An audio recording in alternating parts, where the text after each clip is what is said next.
다 같이 성경을 들고 일어서시기 바랍니다.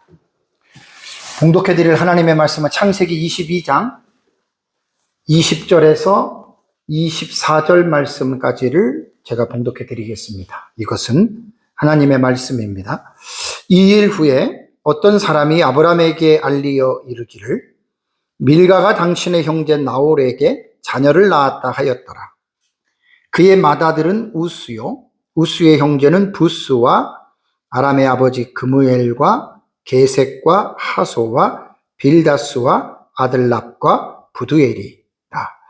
이 8사람은 아브라함의 형제 나홀의 아내 밀가의 소생이며 부두엘은 리브가를 낳았고 나홀의 첩 르우마라 하는 자도 데바와 가함과 다하스와 마아가를 낳았더라. 아멘. 네, 앉으시기 바랍니다. 지금 조금 전에 봉독해 드린 창세기 22장 20절에서 24절의 말씀은 나홀의 톨러덧 족보입니다. 족보.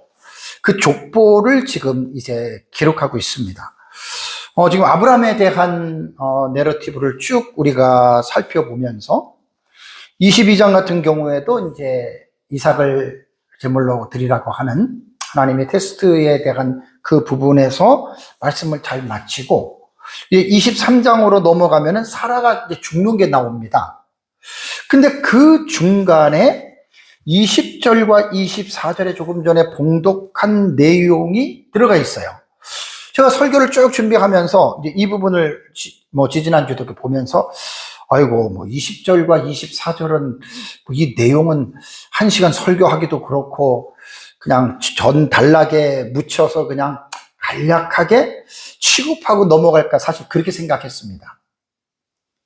근데 이제 막상 지난주부터 설교를 준비하다 보니까 이게 그렇게 간략하게 넘어갈 수 있는 내용이 아닙니다. 그래서 제가 설교를 준비하면서 이제 오늘 설교를 지금 하는 겁니다. 어떻게 보면 나홀의 후예, 나홀은 사실 아브라함과의 형제 관계이기도 하지만 언약 안에 있는 라인은 아니거든요.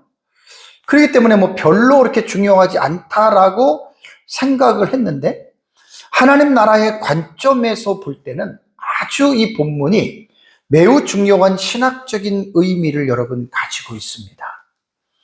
모리아 산에서 이삭을 번제로 드리는 사건은 아브라함의 신앙의 절정이자 그의 신앙이 어떻게 보면 하이라이트라고 할 수가 있어요. 근데 이 사건 이후에 나홀의 족보가 배치된 것은 이게 창세기 전체를 이제 우리가 볼 때 제가 창세기 1장을 처음에 설교가 들어갈 때 그때 기억나십니까? 톨로도스로 보는 창세기 구조해가지고 제가 11가지의 족보로 창세기가 기록되어 있다고 하는 거 기억나시죠? 그죠? 히브리어로 톨로도시 족보라는 말이에요. 아담의 족보, 아브라함의 족보, 그다음에 이삭의 족보, 야곱의 족보. 이게 창세기에 11가지. 천지 창조도 이렇게 사람의 족보는 아니지만 톨로도시라고 하는 그 명사까지 들어가면 12개까지로 창세기를 우리가 구조를 볼 수가 있는 거예요. 그래서 창세기 첫 번째 설교를 할 때 제가 아마 11가지의 톨로도스로 보는 제가 창세기 구조할 때 말씀을 드렸는데 어쨌든 이 창세기를 이렇게 보면은요, 이 족보가 나오잖아요.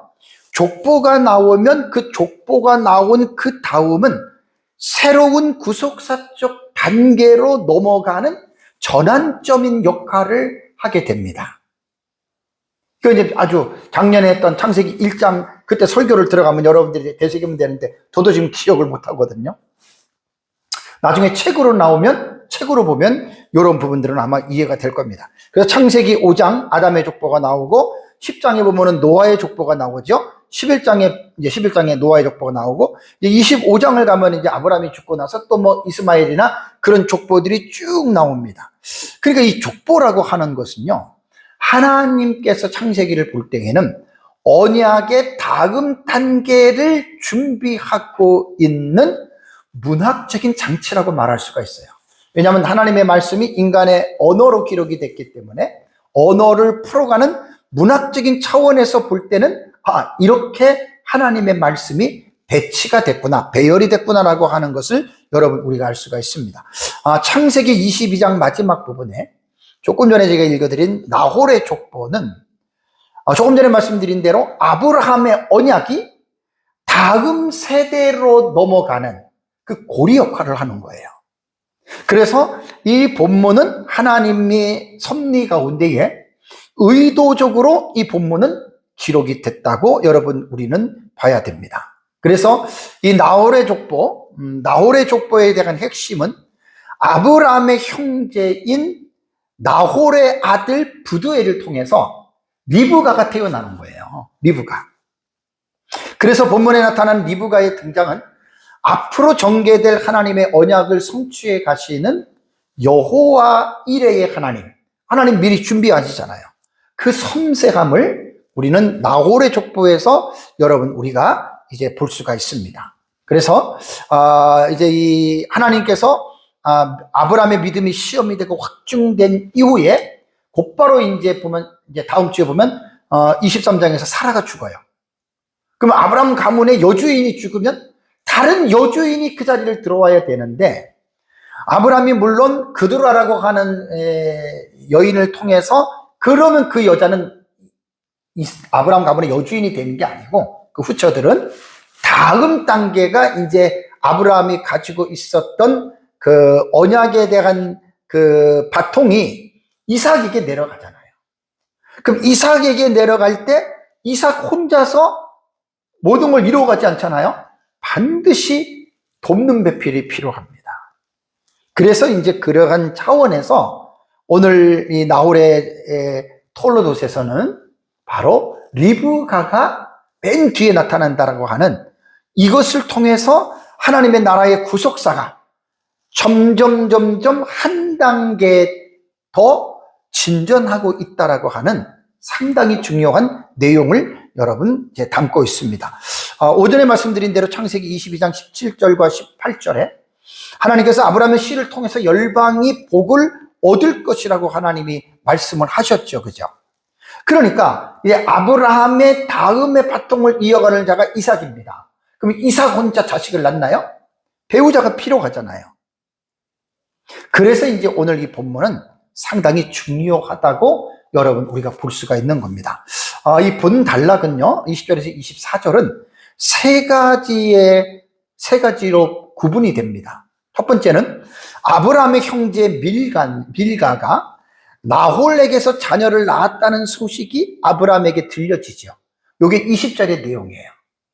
두 번째는 나홀이 8명의 아들을 낳았고, 아마 8명의 아들 중에서 기록된 순서로 볼 때는 맨 마지막 아들이 부두엘이거든요. 부두엘이 딸 리브가를 낳았다라고 하는 소식이 21절과 22절에 기록되어져 있습니다. 그 다음에 세 번째가 이제 24절을 보면은요, 나홀의 첩 르우마라고 하는 첩이 나와요. 그러면서 르우마도 4명의 자녀를 낳았다라고 여러분 이제 기록이 되어져 있습니다. 24절에. 그래서 오늘 이 본문을 가지고 세 가지 대지를 가지고 한번 여러분과 함께 은혜를 제가 나누려고 합니다. 아브라함의 형제 나홀이 자녀를 낳았다는 소식이 아브라함에 전해진다. 이게 첫 번째 내용이에요. 20절을 보면 2일 후에라는 말이 나옵니다. 지난주에도 우리가 봤죠, 그죠? 2일 후에 어떤 사람입니다. 익명의 사람이 아브라함에게 알려주었다, 이런 뜻이에요. 무슨 말을 알려줬냐면, 밀가라고 하는 여인이 당신의 형제 나홀에게서 자녀를 낳았다라는 이 말을 지금 전해주는 겁니다. 자, 하나하나 차근차근 볼게요. 2일 후에라고 하는 말은요, 히브리어의 구문론에서 보면은 새로운 장면을 도입할 때 아주 흔하게 나타나는 관용어입니다. 2일 후에, 그런 뜻입니다. 2일 후라고 하는 말은 아브라함이 독자 이삭을 모리아 산에서 번제로 드린 22장의 사건 전문맥을 보면 됩니다. 자, 그 사건이 있은 후라고 하는 뜻이죠. 자, 그러고 나서 이제 아브라함은 브엘세바로 돌아왔다라고 말씀했죠. 브엘세바로 돌아왔는데 그 일이 일어난 다음에 익명의 어떤 사람이 이제 가족사에 대한 부분에 대한 이야기를 합니다. 자, 아브라함에게 알려진 가족사는 뭐죠? 자, 밀가라고 하는 여인을 얘기를 해요. 당신의 형제 나홀에게 얘기를 해요. 자녀를 낳았다라는 말인데, 그러면 우리 이거를 봤을 때 도대체 밀가와 나홀은 어떠한 관계고, 되게 여러분 우리가 이 부분에서 궁금하잖아요. 그죠? 그래서 결론적으로 말하면 이게 뭐냐면요, 밀가는 아브라함의 조카입니다. 큰형의 딸이에요. 그리고 아브라함에게는 조카가 되잖아요. 그런데 당신의 형제 나홀이라고 하는 말은 뭐냐면 아브라함의 작은 형이 되는 거예요. 그러니까 형과 조카가 결혼을 한 거예요. 지금 우리의 입장에서는 이해가 안 되지만 주전 20세기라든가 이때에는 친족 결혼이 거의 다가 가능했던 시기였기 때문에 그때는 그렇게 됐습니다. 자, 족보를 한번 딱 볼게요. 말보다도 이 그림을 보는 게 제일 낫습니다. 데라가 있습니다. 데라가 아브라함의 아버지잖아요. 그죠? 데라가 세 아들을 낳았다고 했습니다. 하란, 나홀, 아브라함. 아들만 셋이에요. 이것이 11장 26절에 나와요. 근데 우리말 성경을 보면은 데라가 아들을 낳았는데 아브라함, 그 다음에 나홀, 하란 이렇게 얘기를 했잖아요. 그죠? 그러니까 우리는 생각할 때 아브라함이 큰아들, 둘째 아들, 셋째 아들이라고 생각을 하겠지만 이거는 제가 창세기 11장 26절 설교할 때 그 다음에 이 부분을 정말 히브리어 액센트에 대한 그 내용을 가지고 분명하게 말씀을 드렸습니다. 거꾸로 보셔야 돼요. 첫째 아들이 하란입니다. 둘째 아들이 나홀입니다. 셋째 아들 아브라함이 막내로 보면 되고, 사레는 누구냐? 사레는 아브라함의 동생이에요. 친동생이에요. 단 엄마가 달라요. 요게 이제 아브라함의 가문이란 말입니다. 그러면 그 성경에 보면 아까 밀가가 그랬잖아요. 밀가. 그러니까 밀가라고 하는 여인은 이 여자를 말해요. 요거 이제 여자를 말해요. 여자. 밀가는 누구냐면 아브라함의 큰형인 하란의 딸이에요. 하란의 딸. 그러니까 아브라함에게 조카가 되잖아요. 밀가가 나홀에게서 자녀를 낳았다. 나홀은 아브라함의 작은 형입니다. 이게 그 말을 한 거예요. 그러니까 조카가 삼촌과 결혼을 한 거죠. 참, 이 당시에는 이런 일들이 비일비재하고, 아브라함과 사레 같은 경우는 서로 형제끼리 결혼했잖아요. 배다른 형제끼리. 자, 그렇다면 여기에서 데라에 대한 족보를 다시 한번 제가 간략하게 정리를 해드리겠습니다. 그냥 많은 사람들이 이런 설교를 안 듣는 분들은 이런 거 아직도 몰라요. 아브라함이 큰아들인 줄 아는데 그게 아닙니다. 자, 우선 창세기 11장 26절에 키가 있어요. 데라는 아브라함의 아버지잖아요. 그죠? 70세에 아브라함과 나홀과 하란을 낳았다라고 이렇게 말을 했잖아요. 그죠?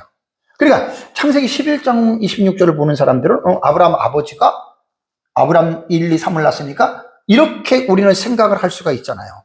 그러면 우리말 성경으로 볼 때에 이 말을 우리가 이해하기가 힘든 것은, 그렇다면 데라가 70세에 아브람과 나홀과 하란을 낳았다 이렇게 생각할 수밖에 없잖아요. 그죠? 그러면 이게 뭐예요? 70살 되던 애 새쌍둥이를 낳았다? 이렇게 생각할 수도 있어요. 그죠? 우리말로 볼 때는. 근데 그런 건 아닙니다. 자, 그리고 또 하나의 문제가 뭐냐면, 이 문맥에서 오해할 수 있는 것이 아브라함이 첫째, 나홀이 둘째, 하란이 셋째, 이렇게 생각할 수 있는데 틀렸어요. 아까 말씀드린 대로 하란, 나홀, 아브라함 이렇게 형제 서열이 됩니다. 그렇다면 왜 제가 이런 말을 할까요? 제가 늘 여러분들이 말씀하잖아요. 내가 기도하는데 성령이 깨닫게 해줬다. 그런 사람들은 말을 들으면 안 돼요. 또 저는 그런 사람이 아니에요. 성경을 보고 성경 속에 해답이 다 나오는데 우리말 성경만 가지고는 이거를 못 봐요. 그래서 제가 늘 공부하는 대로 히브리어 구약 성경의 원문이 히브리어잖아요. 히브리어 문장에 맞소라 사본이라는 게 있습니다. 맞소라. 전에다 설교했어요. 맞소라 사본은 주후 8, 9세기경에 학파인데 이스라엘 백성들이 시간이 지나면서 히브리어를 자꾸만 잊어버려요. 그러니까 그 히브리어를 읽는 것도 못하고 어디서 끊어 읽어야 되고 그 분절이라 그러거든요. 그래서 그런 것들을 기호를 넣는 것이 모음 부호가 아니라 엑센트가 한 50가지가 넘습니다. 저도 엑센트 그냥 구경만 했어요. 강의 한번 듣기만 했지 엑센트를 가지고 저는 성경을 해석할 실력은 아직도 안 돼요. 그렇지만 엑센트가 있다는 건 전 알아요. 50 몇 가지 있는 거를 제가 공부할 때 가지고 있는 책이 있거든요. 자, 그러면 그 맛소라 학파들이 그거를 아주 히브리서의 히브리 원문을 가지고 액센트를 집어넣어서 어떤 뭐 노래 형식으로 뭐 음량이라던가 아니면 분절이라 그래요. 분절. 뭐 액센트 21이 있고 많이 있더라고요. 분절이라고 하는 말은 우리가 뭐 글을 읽을 때 노래할 때 쭉 부르다가 쉼표 있죠. 쉼표. 그죠? 싱코페이션이라고 그러잖아요.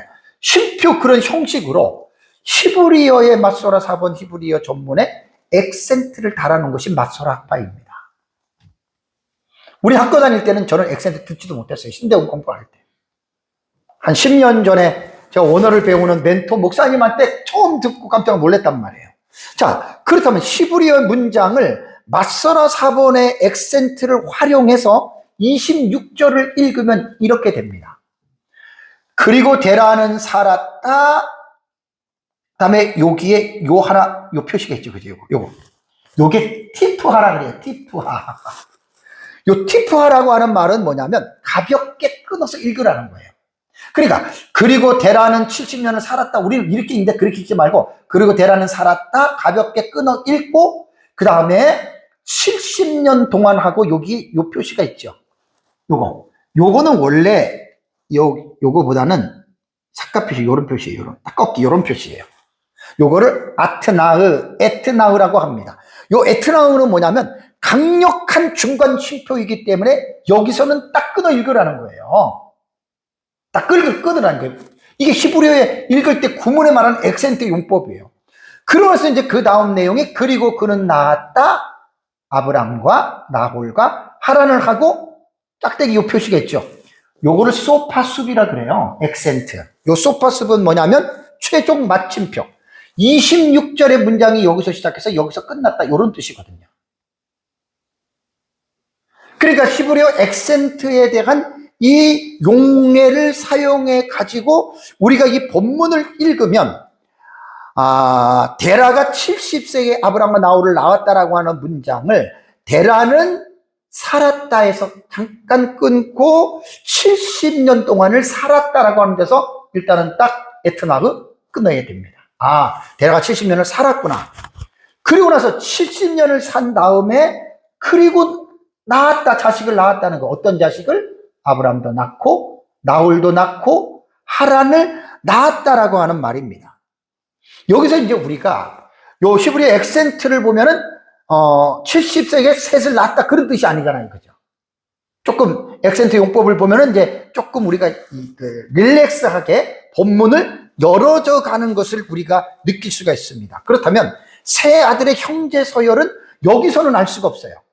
아무리 액센트가 들어가도 여기서는 알 수가 없는데 창세기 전후 문맥을 통해서 보면은 누가 형인지 아들인 둘째인지 딱 나옵니다. 자, 창세기 12장 4절을 보면 아브라함이 하란을 떠날 때의 나이가 몇 살인 줄 아세요?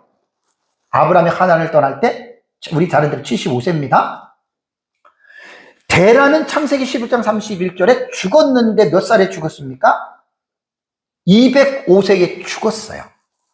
그러면 데라가 죽은 나이와 아브라함이 하란을 떠날 나이에 205에서 75를 빼면은 몇 살 때 아브라함을 낳은 줄 아세요? 130대에 아브라함을 낳은 거예요. 근데 아까 본문에서는 데라가 70세에 낳았다 그랬잖아요. 그죠? 아브라함과 나홀과 하란 이렇게 됐잖아요. 그러니까 분명히 아브라함은 130세에 데라가 난 겁니다. 그리고 나머지 두 형제 나홀과 하란이 남았죠. 이것도 창세기 11장 28절을 보면은 하란은 그 아비 데라보다 먼저 고향 갈대아인의 우르에서 죽었어요. 큰아들이란 말이에요. 하란이. 그래서 70살에 낳은 아들을 하란으로 보면은 딱 맞는 거예요. 하란으로.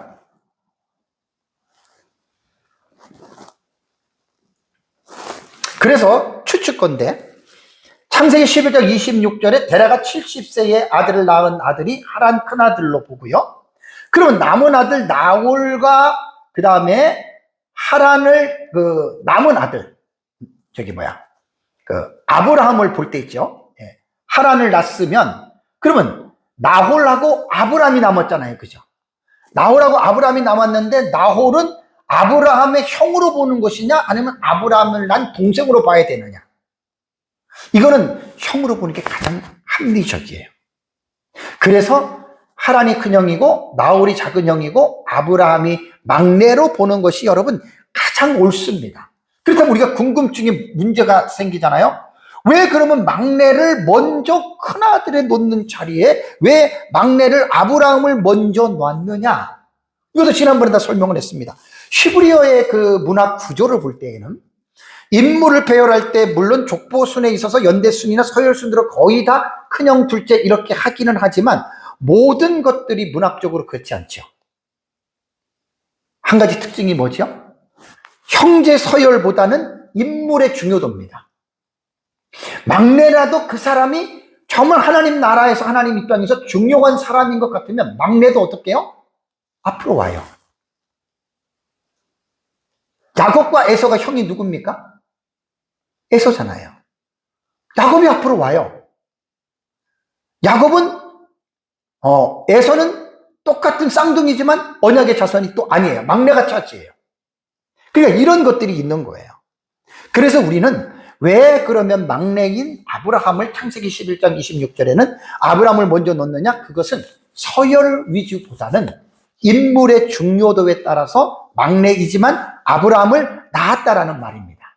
그래서 이것이 첫 번째 이 20절에 대한 해석을 제가 여러분들에게 말씀을 드린 거고요. 다음에 이제 21절과 22절에 자녀를 낳았다 그랬잖아요. 자녀를 낳았다. 그럼 보세요. 맏아들은 우스고 우스 형제 부스와 아람의 아버지 그무엘이고 게셋과 하소와 빌다스와 아들락과 부두엘이라. 이렇게 보면 8명이란 말이에요. 8명. 8사람 가운데에 부두엘은 순서로 볼 때는 그냥 이 성경상으로 볼 때는 막내로 볼 수가 있는 거예요. 근데 이 8사람이 보면은 이 아브라함의 형제 누구? 나홀의 아내 밀가가 난 아들들이라는 말입니다. 그래서 아까 말씀드린 대로 부두엘이 리브가를 낳았다. 요건 이제 뒤에 다시 말씀드릴게요. 요게 사실 중요한 겁니다. 이 나홀의 족보에서는. 8명이 중요한 게 보다. 자, 우선 한번 족보를 볼게요.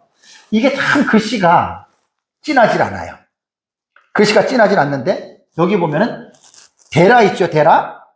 데라가 아브라함, 그 다음에 나홀, 하란 세 아들을 낳죠. 그죠? 이렇게 세 아들을 낳고 아브라함의 부인이 사라입니다. 그 다음에 여러분들이 뭘 봐야 되냐면 아브라함에게 말한 게 뭐예요? 밀가가 먼저 얘기를 하죠. 그죠? 밀가가 당신의 형제 누구에게? 나홀에게서 자식을 낳았다 그러잖아요. 그죠? 그리고 자식을 몇 명을 얘기를 해요? 8명을 얘기를 하잖아요. 여기서 가게다가 보면은 여기가 7 아들이고 마지막이 부두엘입니다. 왜 부두엘을 집어넣느냐? 부두엘이 딸이 누구라 그랬어요? 리브가라 그랬죠. 여기에요. 부두엘이 리브가를 낳고 또 하나 누굴 낳습니까? 라반입니다. 라반 하면 생각나죠? 라반. 야곱의 장인이에요. 그러니까 리브가와 라반은 형제지간이란 말이에요. 요거는 이제 야곱의 내러티브를 들어갈 때 요 족보가 또 나와요. 그때는 제가 좀 이렇게 흐린데 그때는 좀 다시 뭐 내가 글씨를 좀 넣던가 해서 정확하게 요 부분에서 말씀을 드릴게요. 그러니까 족보를 우리가 알아야 되는 것이 이렇게 중요한 겁니다. 다 이게 지금 4천, 5천, 6천 그 관계 속에서 여러분 지금 일어나는 거예요. 다시 말씀을 드리면 밀가는 아버지가 하란이에요. 하란은 아브라함의 큰형이에요. 하란이 난 딸 밀가가 하란의 동생인 나홀과 결혼했으니까 삼촌과 결혼했다 그 말이죠. 그리고 나홀과 밀가가 난 8명의 아들 중에서 7명 빼고 8번째 부두엘인데 부두엘이 리브가를 낳았다. 요게 지금 나홀의 족보에서 이게 지금 강조가 되는 거예요. 그리고 이제 라반은 야곱의 내러티브를 들어갈 때 라반에 대한 부분은 여러분들에게 제가 말씀을 드리겠습니다. 그러니까 본문맥에서 강조하고자 하는 것은요, 사실 어떻게 보면 8명의 아들, 그것이 중요한 게 아니에요. 그 8명의 아들 중에서 마지막엔 부두엘이라고 하는 아들이 리브가를 낳았다, 이거예요. 리브가. 이 여자가 핵심 인물입니다. 리브가를 낳았다라고 하는 겁니다. 왜요? 왜 리브가가 나홀의 족보에서 스포트라이트를 받는 줄 아십니까? 이삭의 아내가 되잖아요. 여기 이삭. 리브가가 이삭하고 결혼하는 거예요. 리브가가 이삭하고 결혼해서 에서와 야곱을 낳는 거예요. 그러니까 야곱이란 말이에요. 결혼해서.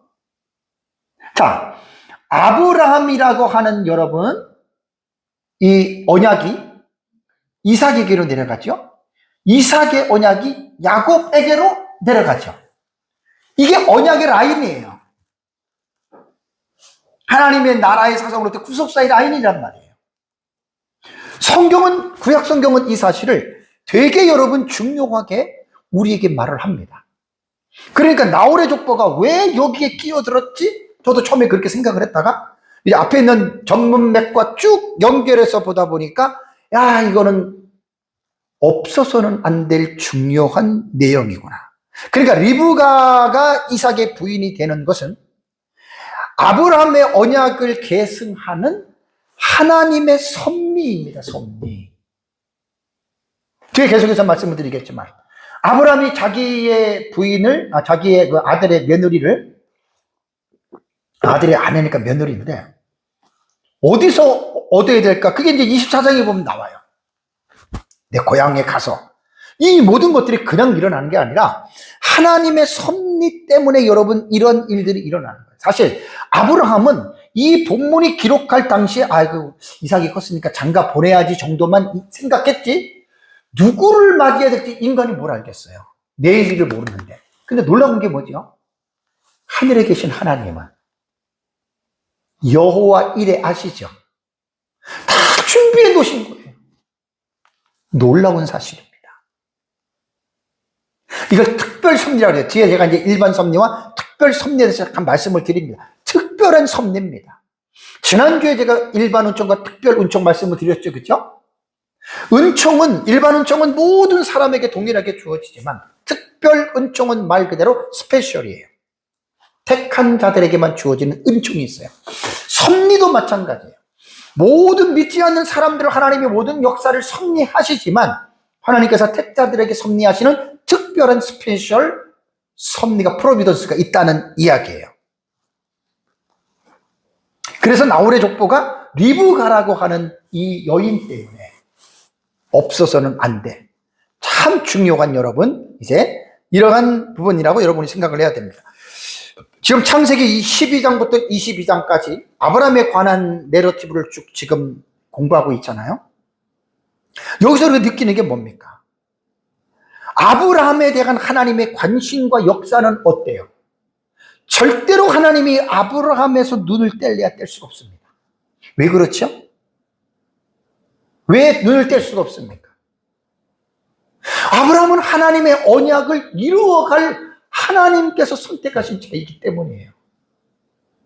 아브라함 혼자 내버려 두면은 가나안 땅에서 뭐 누구에게 죽을지 어떻게 압니까? 그래서 하나님은 아브라함의 일거수일투족에 관심을 가지고 그의 삶을 주관해 오신 거예요. 주인으로서 간섭하신 거예요. 그리고 우리가 12장부터 아브라함에 대한 내러티브를 쭉 보면서 아브라함이 부족하고 연약한 가운데서도 넘어지고 잘못한다 할지라도 하나님이 아브라함을 버리시거나 그러지 않으셨다는 말이에요. 왜 그렇다고 제가 강조를 했죠? 언약 때문입니다. 아까도 오전에도 말씀드렸지만 창세기 12장 1절과 3절은 아브라함에 대해서 생각할 때 그거 잊어버리면 큰일 납니다. 아브라함에 대한 사건들은요 창세기 12장 1절 3절이 늘 기억이 나셔야 돼요. 그 언약도 오전에 말씀드린 대로 일방적인 언약이에요. 아브라함에게는 아무런 할 게 없어요. 그냥 하나님이 땅을 주고 자식을 주고 너를 복의 통로로 쓰겠다. 그 하나님이 100% 하시는 일이에요. 아브라함이 잘하든 못하든 상관없어요. 하나님이 하셔요. 그래서 언약의 성격이 뭐냐면 일방적인 언약이에요. 행위 언약이라든가 모세 언약, 시내산 언약은 쌍무적 언약이라 그래요. 그러니까 인간의 책임이 있어요. 이런 부분들을 우리는 언약에서 양상을 잘 우리가 볼 수 있어야 됩니다. 그러니까 아브라함은 인간이기 때문에 내일 일을 몰라요. 내일 일을 몰라요. 살다가 이제 결혼할 때 됐으니까 어떻게 하지? 그래서 이제 일을 추진하는데 하나님은 벌써 딱 준비하시잖아요. 벌써 준비했어요. 이러한 하나님의 주권적인 섭리는 이삭의 아내인 리브가만을 위한 것이 아닙니다. 우리가 성경을 가장 성경을 강조할 때 뭐냐면 하나님 나라라고 하는 관점에서 이게 성경 전체의 대전제예요. 하나님 나라라고 하는 사상 속에서 성경을 보다 보면 창세기 3장 15절에 구속사라고 하는 구속 언약이 나와요. 3장 15절에. 그리고 구속 언약 이전에 창조 언약을 빼놓으면 구속 언약에 이어지는 언약이 노아 언약부터 시작해서 아브라함 언약이 나오죠. 하나님은 구원 구속의 역사를 이루어 가시는 가운데에 하나님은 언약을 하십니다. 약속을 하신다는 말이에요. 내가 구원사를 이루어 가기 위해서 내가 이렇게 내가 하겠다. 그래서 그것이 이제 아브라함에게 언약을 하고, 그 다음에 뒤에 가면 모세와 언약을 하고, 그 다음에 다윗과 언약을 하고, 예레미야와 또 언약을 합니다. 이게 구약성경에 나타난 언약의 패턴이에요. 봉우리예요.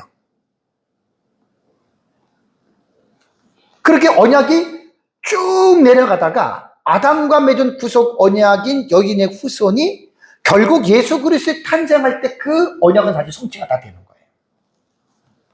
정리해서 말씀을 드리면 아브라함은 가나안에서 자기의 삶에 충실한 삶을 살았어요. 어느 날 갑자기 한 사람이 이삭의 사건을 마치고 와서 가족사에 대한 이야기를 해줘요.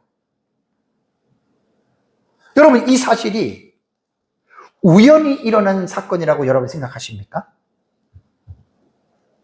세상에 우연은 없습니다. 절대로 우연은 없습니다. 뒤에 말씀을 통해서 제가 증명을 해드릴게요. 그러니까 하나님은 창세기 12장에 아브라함과 언약을 맺고 한참시라도 아브라함을 떠나 계시면 안 돼요.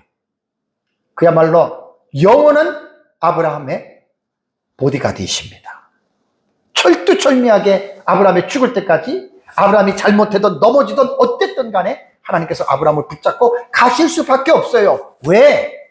하나님이 아브라함에게 일방적인 언약을 맺으셨거든요. 이 언약에 대한 기본적인 이해가 우리 안에 확실하게 새겨져 있어야 돼요. 그래서 우리는 예수 그리스도의 십자가의 언약 안에 있는 영적인 아브라함의 자손이거든요. 우리도 마찬가지라는 이야기입니다. 그래서 우리는 아브라함만 하나님이 이렇게 대해 주시는 것이 아니라 후일에 우리 시대에 예수님을 믿는 저와 여러분에게도 하나님께서 우리를 섭리해 주신다는 섭리. 그래서 섭리에 대해서 제가 잠깐 여러분들에게 말씀을 드리겠습니다. 왜냐하면 이 오늘 본문의 내용은 별로 없잖아요. 리브가 하는 말이 있잖아요. 그러니까 이 리브가를 왜 하나님이 여기에 집어넣고 24장에 아브라함이 그 엘레메식이라고 하는 종을 통해서 지금 그 처가 쪽으로 보내잖아요. 그래가지고 고향에서 메소포타미아에 가서 이삭의 그 아내가 될 사람이 있다. 그것도 아브라함의 믿음이거든요. 우선 하나님의 섭리에 대한 부분에 대해서 여러분들에게 말씀을 드리겠습니다. Providence of God, 대단히 중요한 용어입니다. 이것은 하나님의 절대 주권과 같은 의미의 아주 중요한 의미거든요. 하나님의 섭리라고 하는 것은 뭐냐면, 하나님께서 창조하신 세계를 섭리에는 세 가지가 있어요. 보존한다. conservation이에요. 보존. 하나님이 창조해 놓고 관여를 안 하는 게 아니라 끝까지 보존하시고, 두 번째는 뭐냐면 그 창조하신 세계를 다스리세요. governance. 다스리세요. 어떻게 보면 유럽에서 행행하는 데이즘 있죠, 데이즘. 이신론. 이신론은 뭐죠? 그 17세기, 18세기의 철학사상이에요. 신이 세상을 창조했지만 창조한 세상을 냅두고 신은 떠나가 버렸다. 그 17세기 합리주의 철학 사상에서 나온 그 철학의 사상을 받은 이신론이라고 그래요. 이신론, 데이즘 이신론이에요.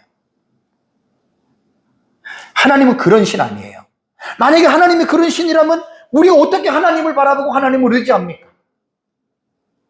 이신론 사상에서는 그게 전혀 안 맞는 거예요. 신은 창조해놓고 떠나갔다. 이제 빠이빠이 했다. 그 말입니다. 아닙니다. 그래서 다스리는 거버넌스라고 하는 다스리시고, 그리고 하나님은 자신의 뜻과 목적대로 뭘 하신다?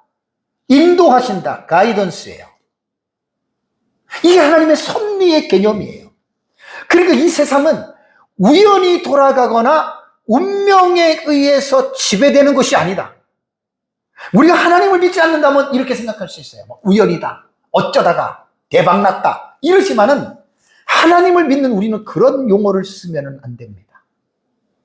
이 세상의 모든 것들은 전지전능하신 하나님의 목적과 뜻에 따라서 이 세상이 움직여진다. 그거를 표현한 것이 하나님의 섭리입니다. 이게 신학적인 용어입니다. 그래서 하나님의 섭리라는 차원에서 이제 제가 이삭에 대한 부인인 리브가의 등장을 말을 하는 거예요. 여러분, 이게 우연입니까? 아닙니다. 하나님은 아브라함과 언약을 맺고 아브라함부터 세상 끝날 때까지의 역사를 아신다. 그래서 이게 뭡니까? 전지잖아요, 전지. 자, 하나님에게는 여러분 뭐가 통용이 된다 그랬어요? 이건 신에 대한 개념에서 되게 중요한 거예요. 여러분, 하나님이 있으십니다. 이 세상은 과거가 있고 현재가 있고 미래가 있어요. 인간은 현재밖에 몰라요. 과거는 기억으로서만 존재하는 거예요. 미래는 내일을 몰라요. 하나님이 전지하신 전지성은 뭔지 아세요? 과거와 현재와 미래를 다 현재로 봐요. 이해가 안 되시죠? 그러니까 그에게는 모든 것이 현재예요. 이게 하나님이 시키면 가능한 거예요. 이 세상이 언제 멸망하느냐? 하나님은 딱 알고 계세요. 에덴 동산 창조한 거 하나님 현재로 보고 있다는 거예요. 과거도. 이게 하나님의 시간의 계산법입니다. 정말 놀랍습니다.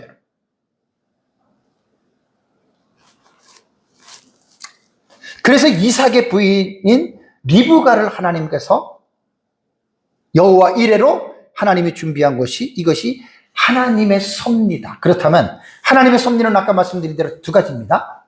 일반적인 섭리가 있습니다. 제네럴 프로비던스예요. 이건 일반 운총으로 생각하면 돼요. 이거는 자연 법칙이나 일상적인 사건을 통해서 모든 피조물에게 공통적으로 나타나는 하나님의 다스리심이에요. 통치하시고 다스리시고, 이게 섭리 속에 들어가잖아요. 예를 들자면 지구가 하루에 태양을 중심으로 한 바퀴 돌아요. 자전해요. 1년에 태양주를 한 번 더는 공전을 해요. 그 다음에 사계절의 순환이 이루어져요. 생로병사를 통해서 인간이 세상에서 그 질병도 걸리고 불행과 온갖 고통들, 기쁨, 이런 것들이 다 이루어지죠. 이것은 하나님이 모든 사람들, 모든 세상에 대한 하나님께서 일반적인 섭리로 하나님께서 이러한 것들을 어떻게 해요? 이끌어 가신다는 거예요. 그래서 이 세상의 일반적인 섭리는 모든 세상에서 일어나는 일들은 하나님의 섭리 가운데 일어나는데, 성경에 보면 참새 한 마리가 땅에 떨어지는 것도 하나님이 어떻게 허락해야 된다는 말이 있죠. 자, 마태복음 10장 29절을 보면 참새 두 마리가 한 아사론에 팔리지 않느냐. 그러나 너희 아버지께서 허락하지 아니하시면 그 하나도 땅에 떨어지지 않는다. 참새를 어떻게 잡았던, 올무로 잡았던, 새총으로 잡았던, 총으로 잡았던, 그물로 잡았던 간에 그 참새 한 마리를 땅에 떨어지는 것까지도 하나님이 어떻게 허락해야지 떨어진다. 이게 하나님의 섭리예요. 여기서 이제 우리가 문제가 뭐냐면, 이제 오해가 생기는 거예요. 오해가. 좋은 일들에 대해서는 여러분, 우리는 뭐 별 어떤 의의를 제기하지 않지만, 예를 들면 안 좋은 일들이 있잖아요. 뭐 믿는 사람들이 뭐 교통사고 나서 죽었다거나, 뭐 교회가 불탔다거나, 뭐 목사가 또 뭐 암으로 걸려 죽었다거나, 뭐 믿는 사람들이 망했다, 이렇게 되면 이런 부분도 그럼 하나님이 허락했기 때문에 그렇게 망했느냐? 그럼 하나님을 믿을 수가 없는 거죠.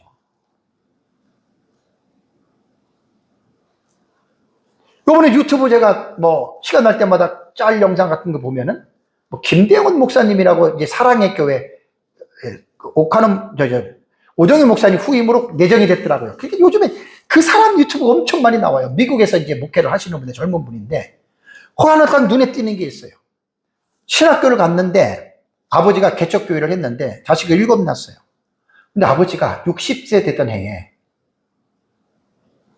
공중 화장실에서 볼일을 보고 뇌출혈로 쓰러지신 거야. 8시간 동안을 지난 다음에 사람이 발견한 거예요. 그래서 이 사람이 총신대를 갔다가 1학년 마칠 때 그런 일을 당하고 나서 아버지 그 모습 보고 나오면서 하나님 나 목사 안 해요 그랬던 사람이에요. 어떻게 하나님이 우리 아버지 목사인데 그렇게 쓰러지도록 하나님이 8시간 동안을 그렇게 볼 수가 있느냐? 안 하겠다고. 나중에 이제 이분이 미국 가서 이제 하다가 뭐 신학하고 그래서 이제 사랑의 교회니까 큰 교회로 후임 목사로 들어온 거잖아요. 그러면서 이제 그게 뭐 전에 막 방영했던 영상들이 많이 뜨더라고요. 그러니까 여기서 이제 우리가 하나님이 허락해야지만이 참새 한 마리 떨어진다 그러면 여기서 이제 우리가 문제가 뭐냐면 죄악의 문제, 불행한 문제, 이거는요 아주 복잡하고 민감한 주제예요. 이거를 우리가 정말 성경에서 풀어나간다는 거는 정말 대단히 어렵고 힘든 부분이거든요. 그래서 여기서 제가 여러분들한테 강조하는 게 뭐냐면 인간 세상에서 일어나는 특히 죄악들, 사고, 불행 이런 거 있잖아요. 이런 데 있어서 하나님께서 죄를 짓도록 부추기지 않는다는 거 먼저 이해하셔야 돼요. 암에 걸렸다고 하나님이 암에 걸리게 했다, 그게 아니라는 거예요. 하나님이 허락해서 하나님의 섭리를 잘못 깨닫게 되면 이런 부분에서 사람들이 엉뚱한 생각을 해서 그 잘못을 하나님에게 돌리는 거예요. 하나님이 살아계시면 이럴 수가 있느냐? 옛날에 어떤 분도 아버지가 목사인데 암으로 돌아가셨거든요. 그 아들이 교회를 떠났어요. 왜? 하나님이 살아계시면 어떻게 우리 아버지가 암으로 죽게 했느냐? 그 사람이 다시 돌아왔는지 안 돌아왔는지 몰라도 내가 전에 한번 들은 적이 있어요. 그래서 이러한 여러분 특히 죄악들 같은 경우는요, 인간의 특히 죄악에 있어서는 이거를 뭐라 그러냐면 허용적인 섭리라 그래요. 허용적인 섭리. 허용적인 섭리라고 하는 말은 뭔 줄 아세요? 어떻게 보면 여러분 하나님이 우리 모든 일을 일일이 간섭하셔서 우리가 잘못하면은 딱 못하게 하고 좋은 일만 하도록 하고, 여러분 그렇게 하면 좋을 것 같아요? 여러분 어떤 생각이 드세요? 여러분 이거는 잘못된 거예요. 만약에 우리가 하나님을 그렇게 믿는다면 그 사람은 하나님을 정말 오해가는 사람입니다. 하나님은 우리가 하는 행동 일일이 하나하나 전부 다 간섭 안 돼. 이렇게. 그럼 인간은 어떤 존재가 되죠? 로봇과 같은 존재예요. 하나님은 인간을 처음에 만들 때 그렇게 안 만들었어요. 자유의지를 주셨고, 그 하나님의 형상과 모양을 완전하진 않지만 인간에게 집어넣어 주셨고, 하나님이 있는 신격을 인간에게는 인격으로 끝이 들어간 거예요. 그래서 인간은 지정의라고 하는 인격적인 요소가 있죠. 모든 것들을 생각하고 느끼고 행동할 수 있는 그러한 자유를 하나님이 모든 인간에게 주신 겁니다. 죄를 짓는 것도 선을 행하는 것도 하나님이 하라고 해서 한 게 아니에요. 인간 스스로가 그 행동을 결정한 거예요.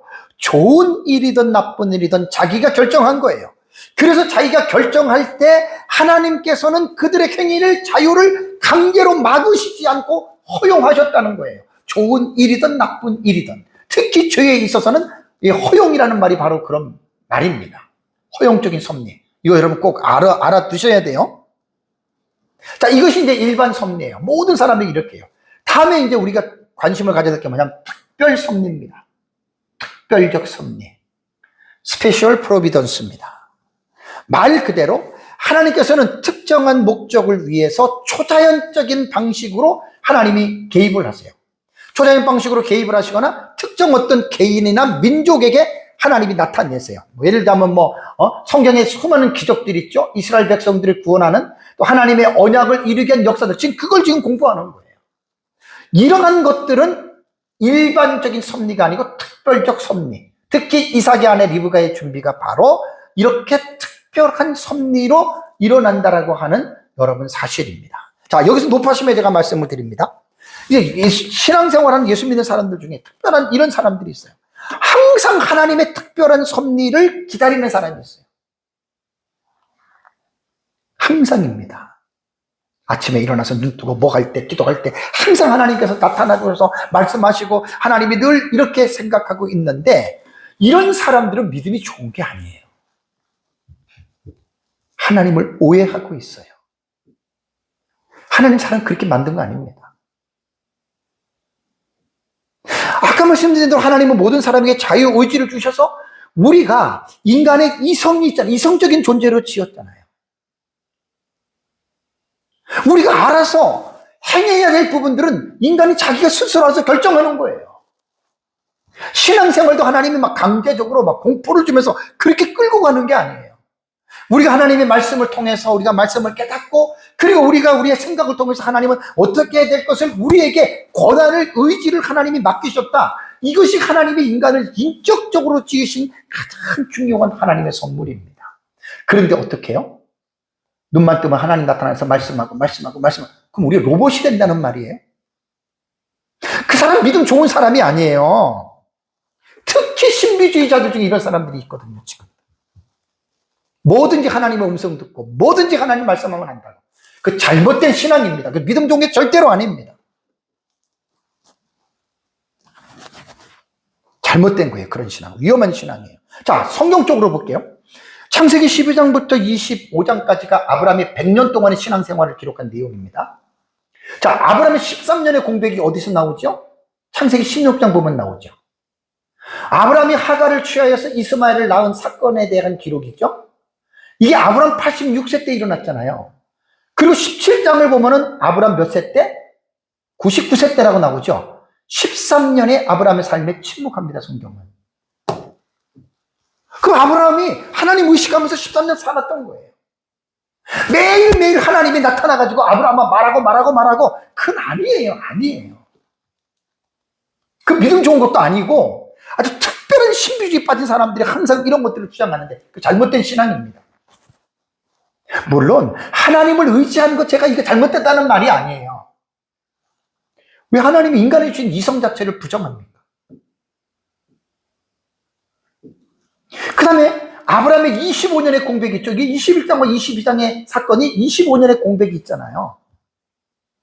블레셋 땅 그랄에 있을 때에 아브라함의 나이가 이삭을 낳은 지 얼마 안 됐는데 22장의 사건은 약 25년 되잖아요. 이것도 지금 22장과 1장과 22장의 갭이 약 25년 동안의 공백이에요. 하나님이 아브라함의 삶에 침묵하잖아요.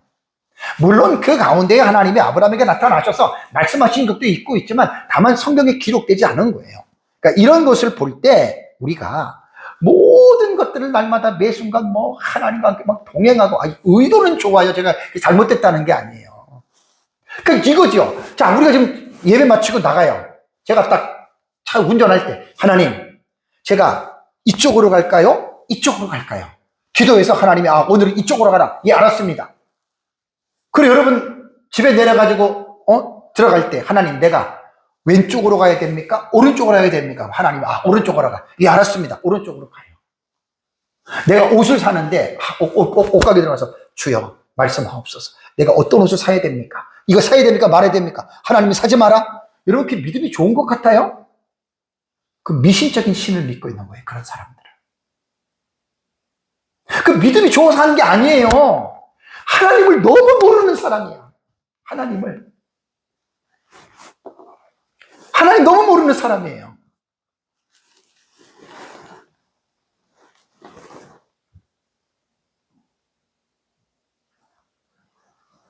지금 창세기를 우리가 공부하면서 하나님 나라의 관점에서 언약이라던가 구속사 이 부분을 지금 쭉 보면서 특별 섭리가 있고 일반 섭리가 있어요. 그래서 이 리브가의 사건은 하나님의 특별 섭리로 여러분 우리가 봐야 됩니다. 일반 섭리 아니에요. 일반 섭리가 아니에요. 그래서 리브가가 오늘 창세기 22장의 20절과 24절에 이 본문이 단락이 삽입된 것은, 이것은 하나님의 절대적인 주권에서 이루어지는 섭리사의 한 장면을 기술하고 있기 때문에, 아브라함도 알지 못했지만 수백 킬로가 되는 그 하란 지역의 나홀 성에서 지금 준비가 됐잖아요. 그죠?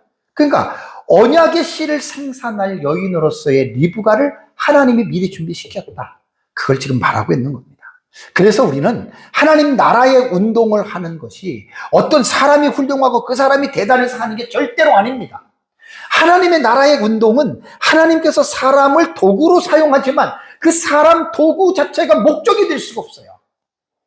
특히 제가 아브라함에 대한 내러티브에서 말씀드렸지만, 여러분 아브라함이 위대한 줄 아십니까? 아닙니다. 모세와 예레미야와 엘리야와 엘리사, 그 사람이 위대한 줄 아십니까? 아닙니다. 똑같이 그 사람도 우리와 같이 성경을 가진 자고 연약한 자들이고 부족한 자들입니다. 그런데 왜 그들이 그렇게 하나님 앞에 크게 쓰임을 받았느냐? 그 사람이 위대한 게 아니라 그 연약한 자를 붙잡고 쓰신 하나님이 위대하기 때문에 우리는 사람에 대해서 우리는 포커스를 맞추지 말고 사람을 붙들고 사용하시는 하나님의 위대하심을 여러분 우리는 찬양할 수가 있어야 돼요. 많은 사람들이 성경을 볼 때 이러한 중심을 보지 못하기 때문에 아브라함이 위대하고 이삭이 위대하고 모세가 위대하고 요셉이 위대하고 사람을 자꾸만 띄우지 않습니까? 이거 성경을 잘못 보는 거예요. 그들이나 우리나 똑같은 연약한 자들입니다. 여기서 우리의 소망이 뭐냐면, 우리도 연약하지만 하나님이 우리를 붙드시면 우리도 그렇게 하나님이 쓰실 수 있다는 거예요.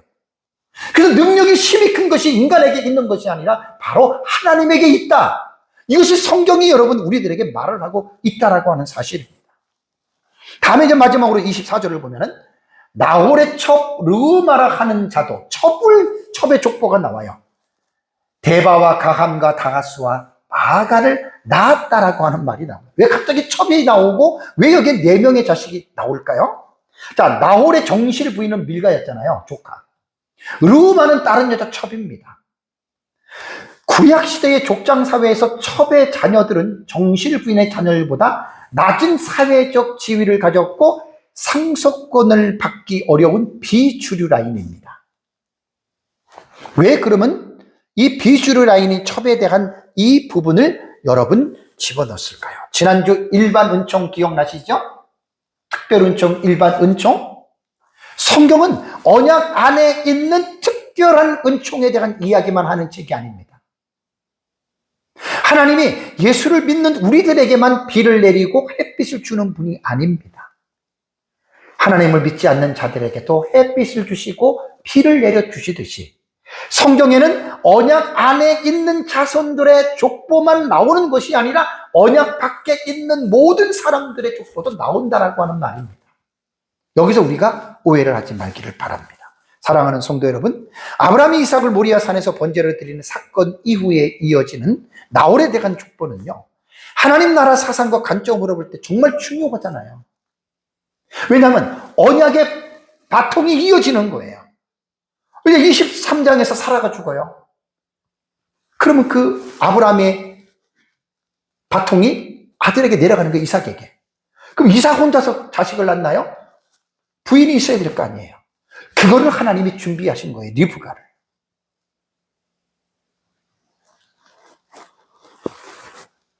마지막 이제 말씀을 통해서 우리가 적용에 대한 부분을 잠깐 하고 마치겠습니다. 자, 우리는 하나님의 섭리를 믿어요. 하나님의 주권적인 역사도 믿어요. 하나님이 아브라함과 이삭과 리브가까지 이렇게 하셨어요. 그렇다면 지금 이 시대에 살고 있는 나는, 아니 우리는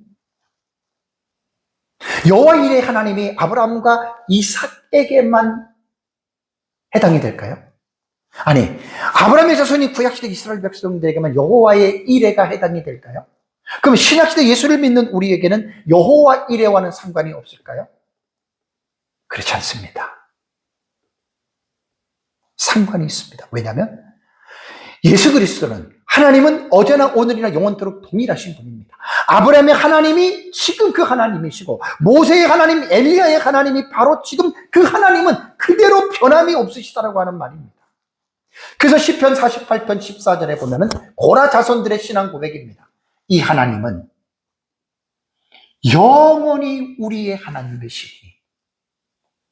다윗 시대의 성전의 문지기로 있었던 고라 자손들이 아브라함 시대로 말하면 딱 1000년이나 갭이 있는 거예요. 1000년 전에 아브라함의 하나님도 여호와 이레로 그 아브라함의 삶을 죽을 때까지 인도했던 것처럼, 고라 자손들도 이 하나님이 영원히 우리 하나님이시니 그가 우리를 어떻게 해요? 죽을 때까지 인도하시리로다. 가이던스 한다는 말이에요. 제가 올해 만 65세입니다. 24살 때 예수님 믿었습니다. 성경을 보면서 내 인생에 살아온 나를 쫙 돌이켜보면 어느 한때라도 믿지 않았을 때에도 하나님의 인도하심이 나를 떠난 적이 없었어요. 내가 잘못하고 사고가 나고 내가 죽을 입장에 있었을 때도 하나님 함께 하셨어요. 너무 확실합니다. 고라 자손들의 고백이 저는 제 고백으로 저는 믿습니다. 아니, 저의 고백뿐만이 아니라 여러분들의 고백도 되는 거예요. 왜냐하면 성경은 아브라함과 이삭의 얘기라고 했다 그래서 아브라함과 이삭에만 해당되는 메시지가 아니에요. 이 1차적인 메시지가 훗날에 구원 얻는 모든 자손들에게 주어지는 메시지거든요. 고라 자손도 아브라함이 가졌던 그 믿음을 가졌고, 그가 우리를 죽을 때까지 인도하시는 믿고 살았어요. 하나님 인도하십니다. 우리의 신앙 고백이 되기를 예수 이름으로 축복합니다. 그 다음에 사도 바울도 디모데서 4장 18절 보면 주께서 자신을 모든 악한 길에서 건져내시고 또 그의 천국에 들어가도록 구원하시리니 그에게 영광이 세세무궁토록 있을지어다. 아멘. 바울의 믿음이에요. 그럼 여러분, 이 믿음이 바울의 믿음만일까요? 우리도 세상에 살아가다 보면 악한 일에 우리가 얼마나 많이 빠집니까? 외부적으로 오는 것도 있고, 또 때로는 우리가 잘못해서 죄를 칠 수도 있잖아요. 근데 그런 길에서 하나님이 건져내실 것이다. 여러분, 이게 믿음이에요. 그럼 다시 말씀드릴게요. 내가 착하고 정말 하나님이 기뻐하고 말씀 성령 충만하고 기도 많이 하고 그래서 하나님이 우리를 건져내신다고 생각해야 돼요? 그건 성경을 잘못 본 사람이에요. 제가 창세기 12장부터 아브라함의 내러티브에서 얼마나 많이 강조했습니까? 아브라함이 잘못하고 넘어진다고 해서 하나님 절대로 버리지 않아요. 우리는 예수 그리스도 안에서 십자가의 언약 안에 있는 자들이기 때문에 우리가 설사 잘못하고 우리가 쓰러지더라도 결코 하나님은 우리를 버리지 아니하신다. 여러분, 이거 믿으시기 바랍니다. 이거 믿고 사셔야 돼요. 인간은 저도 42년 신앙생활 하면서 보니까 절대로 항상 내가 하나님을 기쁘시게 해드리는 삶을 살 수가 없어요. 나는 죄를 안 짓는다고 하지만 내가 죄를 안 질 수가 없어요. 조금만 더부터 져요. 그럼 죄를 짓는다고 하나님이 우리를 버리시고 죄를 짓는다고 하나님이 자기의 언약에서 잘라버리신 하나님이 아니라는 겁니다. 언약 신학은 바로 그거를 언약에서 딱 붙잡으시게 되는 거예요. 그의 천국에 들어가도록 구원하시리니. 저도 이렇게 믿어요. 저는 하나님을 이렇게 42년 동안 믿고 살아가고 있어요. 내 삶이 어렵고 힘들고 불투명하고 불확실하고 내가 정말 넘어지는 일이 있다 하더라도 하나님은 결코 나를 예수 그리스도의 십자가에서 맺으신 그 사랑 안에서 결코 나를 끊지 못한다라고 하는 로마서 8장의 말씀이 있잖아요. 나는 그 말씀을 믿어요. 나는 그 신앙 고백을 하면서 살아가는 사람입니다. 그래서 우리의 신앙이 인간의 기분이나 감정이나 내 경험이나 인간의 생각의 신앙의 뿌리를 기초를 두고 있는 사람들은 하나님을 믿는 사람들이 아니에요. 제가 왜 성경을 많이 강조하시는 줄 아십니까? 우리의 믿음이 기초부터 시작부터 진행과 마침까지 우리의 믿음은 솔라 스크립트라예요. 오직 성경에서부터 시작하고 성경으로 진행, 성경으로 마치는 거예요. 내 기분도 못 믿고 감정도 못 믿고 내 경험도 믿어서는 안 돼요. 오직 성경만 믿으세요. 사람은 믿음의 대상이 아니에요. 사랑하고 섬겨야 할 대상이지. 오직 성경만 믿으세요. 그리고 우리의 인생은 내가 만들어가는 게 아니에요. 내 인생 내가 건축하는 것도 아니에요. 따지고 보면. 왜냐하면 내 뜻대로 안 돼요. 모든 것이 하나님의 섭리 안에서 여러분 이루어집니다. 그리고 지난주에 살펴봤던 여호와 이레 있죠? 여호와 이레에 대한 신앙을 가지시기 바랍니다. 하나님은 아브람뿐만 아니라 이삭뿐만 아니라 저뿐만 아니라 여러분들 모두에게도 그리스도를 통해서 하나님의 자녀가 된 모든 사람들에게 하나님이 신실한 모든 것들을 준비하시고 여호와 이레의 복을 주신다는 사실을 갖고 오전에 말씀드린 대로 여호와를 경외하면서 하나님의 말씀을 순종하는 삶을 살아가시기를 주님의 이름으로 축복합니다. 다 같이 함께 기도하겠습니다.